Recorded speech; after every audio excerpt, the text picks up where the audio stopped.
all-star and serial entrepreneur Baron Davis joins us. Hi, Baron. How are you? Good to Doing see you. good. You too. So I know that you're doing an online series focused on activism, education, and investment. Can you tell us a little bit about that? Yeah, so I started a company 3 years ago called Business Inside the Game, and it was all for the curiosity around, how well can I teach myself through learning from sports, right, and from the sports that I played, and that allowed us to invest, allowed us to look at flaws, you know, um, in our ecosystem and say females are underrepresented, minorities are underrepresented, blacks are underrepresented. The vision that people have, for success, right? That is not being displayed in the media. So athletes going broke was something that we wanted to reverse the narrative.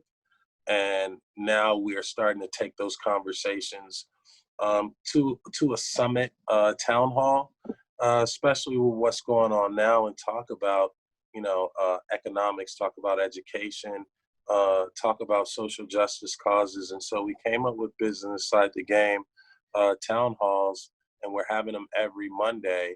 And we're inviting the right people, the right athletes to engage, the right investors, the right city councilmen, just really trying to, at this time, bring the right people together, put the right people in the room, and also let the right people hear, so we can start to really devise a plan, right? A plan of action that can use the momentum from the protests, right, Right. to actually build about change. And our idea was, since a lot of people are still quarantined, right, let's take it to them virtually on Twitch, through Facebook, through our site, and let's bring the right people into the right conversations so we can all be informed.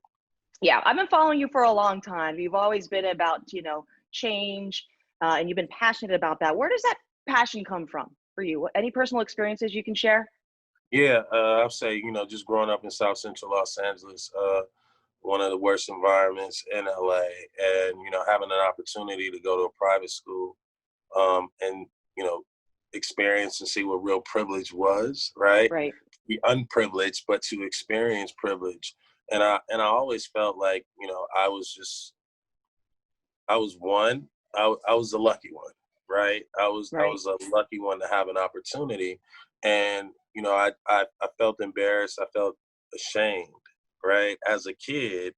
And I think that, as I got older, I started to embrace that anxiety and realize that if I could figure out a way to make it, then, I could build a bridge for my friends to be able to walk from South Central to Santa Monica and not have to experience, all of the, let's call them the different situations, negative situations that, can stop them from succeeding. Do you think that everything that you're doing and will help instill, will it change? Will there be a lasting change? Yeah, I've been doing it. You know what I Right? mean? I'm not one to just jump out when it's a protest or jump out when the media is around. I would say, we've been doing this for well over 5 or 6 years now, just, investing in the right entrepreneurs, building the right companies, helping, investing in the youth. Well, thank you for being one of the leaders of change for sure. And your four-part conversation series, where can people check it out? They can check it out at Big Summit, bigsummit.co. And then also on Twitch and on Facebook and Instagram. So it's the same thing, bigsummit.co is the website, and Big Summit on all of our social handles. All right. Excellent. Baron Davis, thank you so much. Thank you. I appreciate it, Take care. Mama.